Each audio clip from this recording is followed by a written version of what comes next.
디올이 이강인 선수가 뛰고 있는 파리 생제르맹의 선수들과 함께한 프랑스 리그앙의 새로운 챔피언 공식 의상을 공개해 관심을 모으고 있습니다. 파리 생제르맹은 프랑스 리그앙 조기 우승을 확정하며 4년 연속 우승에 성공했으며 올 시즌 파리 생제르맹 선수들은 파르크 대 프랭스 홈 구장의 레드카펫에 오를 때마다 우아한 품격과 탁월한 스포츠 감성이 어우러진 특별한 디올 제품을 착용해 왔습니다. 10일 공개된 이번 의상은 블랙, 블루, 그레이 컬러로 선보이며 하운주투스 해링턴 스타일 재킷과 조화로운 디자인의 팬츠, 니트 스웨터, 화려한 구단 패치가 장식된 옥스포드 셔츠 등으로 캐주얼한 실루엣을 연출했습니다. 실크타이, 클럽의 로고를 수놓은 캐시미어 스카프 등의 아이템을 공개했고 이 컬렉션의 메인 모델로 파리 생제르맹의 핵심 선수 4인방이 나섰던 것입니다. 덴벨레, 바르콜라, 네베스, 이강인이 메인 모델을 장식했습니다. 이에 축구 팬들은 다양한 반응을 보이고 있는데요. 메인 모델로 이강인을 내세웠으니 마케팅에 진심인 것 같다. 마케팅용으로만 이강인을 활용하냐 떠나자 왠지 내년에도 이적 못할 것 같은데 등의 반응을 보이고 있습니다. 이강인이 전 세계 2001년생 선수 중 프로 경험이 가장 많은 선수 중 한 명인 것으로 나타났습니다. 국제축구연맹 피파 산하 국제스포츠연구센터 CIES는 16일 2001년생 이후 선수 중 프로 경기 출전 경험이 많은 선수들을 조사해 발표했는데요. 이강인은 전 세계에서 활약하는 2001년생 선수 중 프로 경기 경험이 6번째로 많은 것으로 나타났습니다. 이강인은 16.8세의 나이로 자신의 프로 데뷔전을 치렀고 그동안 286경기에 출전했습니다. 이강인은 매년 평균 39.1경기에 출전한 것으로 나타났습니다. 2001년생 선수 중에선 레알 마드리드의 호드리구의 프로 경험이 가장 많은 것으로 드러났습니다. 호드리구는 379번의 공식 경기에 출전했고 해마다 평균 50.9경기에 출전한 것으로 나타났습니다. 2001년생 선수 중에선 호드리구에 이어 레알 소시에다드 쿠보의 프로 경험이 두 번째로 많았고 나이트, 사카, 알베르토가 뒤를 이었습니다. 이강인은 지난 2019년 국제축구연맹 20세 이하 월드컵에서 대회 득점왕 홀란드를 제치고 골든볼을 수상하며 전 세계 최고 유망주로 인정받기도 했습니다. 벨기에 신성 케털라러는 이강인에 이어 전 세계 2001년생 선수 중 프로 경기 경험이 7번째로 많은 것으로 나타났습니다. 이어 이강인의 파리 생제르맹 동료 크바라츠헬리아가 전 세계 2001년생 중에선 8번째로 프로 경험이 많은 것으로 드러났습니다.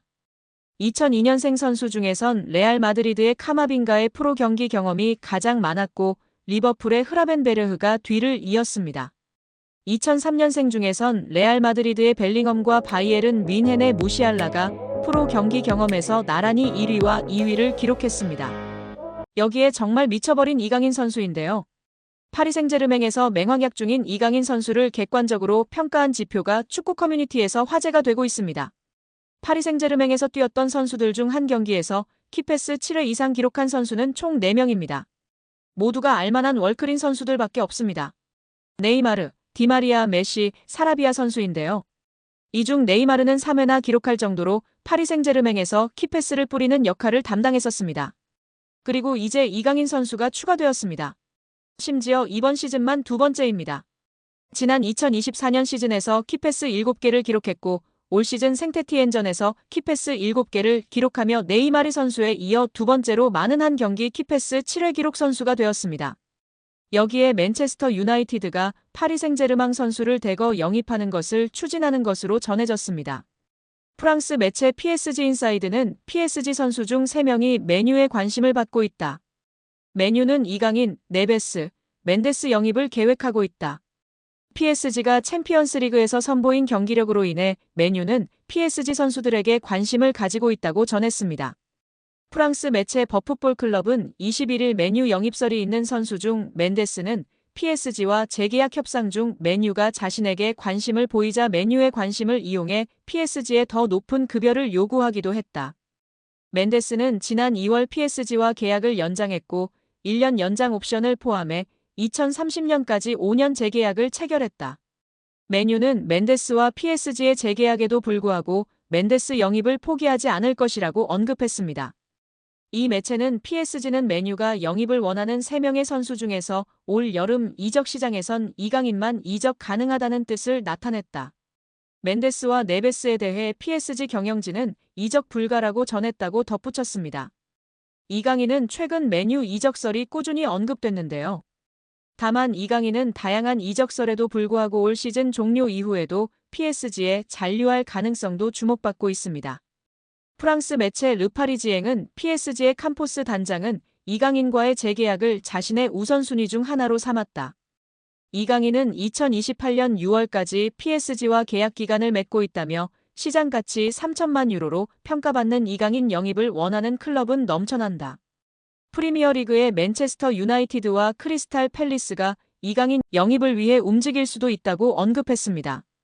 여기에 뉴캐슬이 김민재와 이강인을 동시에 주목하고 있다고 알려지며 화제입니다. 김민재는 여름 이적 시장이 다가오는 가운데 이적설에 휩싸였습니다. 아킬레스건 부상을 당했음에도 온전히 회복을 하지 못하며 계속해서 경기를 뛰면서 점차 경기력이 떨어졌고 자연스레 이적 가능성이 전해졌습니다. 독일 FCB 차이퉁은 첼시뿐 아니라 뉴캐슬과 유벤투스도 김민재를 주시하고 있다고 설명했습니다. 특히 글로벌 매체 포포투는 24일 뉴캐슬은 김민재의 에이전트와 구체적인 대화를 나눴다. 뮌헨은 적절한 금액이 제시되면 김민재와 이별할 것이다라고 전했습니다. 매체에 따르면 뮌헨은 김민재의 몸값으로 5,500만 유로 약 890억 원에서 6천만 유로 약 970억 원을 요구하고 있습니다. 뉴캐슬의 김민재 영입설이 더욱 흥미로운 이유는 이강인에게도 관심을 보이기 때문인데요. 이강인도 김민재와 마찬가지로 이적 가능성이 계속해서 전해지고 있습니다.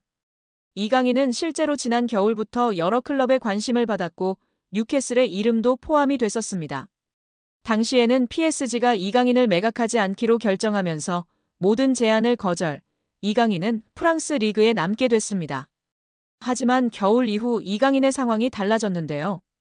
이강인은 주전 경쟁에서 밀리며 좀처럼 선발로 나서지 못했고 자연스레 PSG를 떠날 것이란 전망이 전해졌습니다. 최근에는 재계약도 다시 언급됐습니다.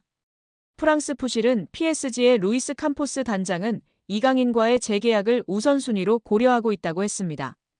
그러나 영국 기브미 스포츠는 PSG는 이강인의 이적료로 4천만 파운드 약 750억 원을 원하고 있으며 현재 뉴캐슬과 크리스탈 팰리스, 맨체스터 유나이티드가 지속적으로 이강인을 추적하고 있다고 설명했습니다.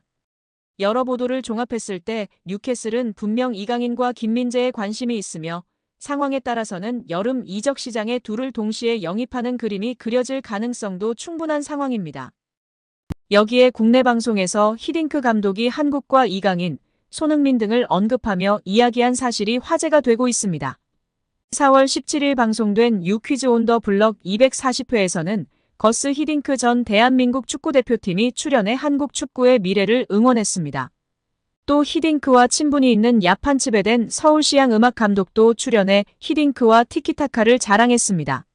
히딩크와 츠베데는 각각 축구와 음악에 있어서 네덜란드가 배출한 세계적인 거장이자 누구보다 한국을 사랑하고 인연이 깊은 네덜란드인이라는 공통점이 있었습니다. 히딩크 감독은 네덜란드와 대한민국, 호주, 러시아 국가대표팀, 레알 마드리드와 첼시, 아인트호번 등 여러 축구 명문 클럽과 국가대표팀의 사령탑을 역임한 세계적인 명장입니다. 츠베덴 감독은 줄리어드 음대를 졸업하고 세계 3대 피라모니로 꼽히는 뉴욕 피라모니 등 다수의 음악 예술 감독을 역임할 만큼 현존하는 최고의 마에스트로로 통합니다. 두 거장은 각기 다른 분야와 14살의 나이 차이에도 불구하고 사적으로 절친한 관계로 유명합니다. 전 대표팀 감독으로서 히딩크가 바라보는 현재 한국 축구의 상황은 어떨까? 히딩크는 한국 축구가 차기 대표팀 감독을 결정해야 하는 중요한 시기에 있다고 분석했습니다. 그러면서도 히딩크는 한국 축구는 제가 처음 왔을 때와 비교하면 정말 많이 달라졌다. 2002년에는 안정환을 제외하면 외국에서 활동하는 선수가 거의 없었다. 하지만 지금은 손흥민, 김민재, 이강인 등 많은 선수들이 전 세계 리그에서 활동하고 있다라며 그만큼 엄청난 발전을 이루었다는 뜻이다. 한국 선수들은 충분히 자부심을 가져도 된다고 격려했습니다. 마지막으로 히딩크는 위기라는 단어를 너무 남발하지 말라고 당부하면서 미래에 뭘 할 수 있을지를 생각하라, 무엇을 발전시킬지를 고민하는 것이 한국에게는 중요하다고 발상의 전환을 간조했습니다.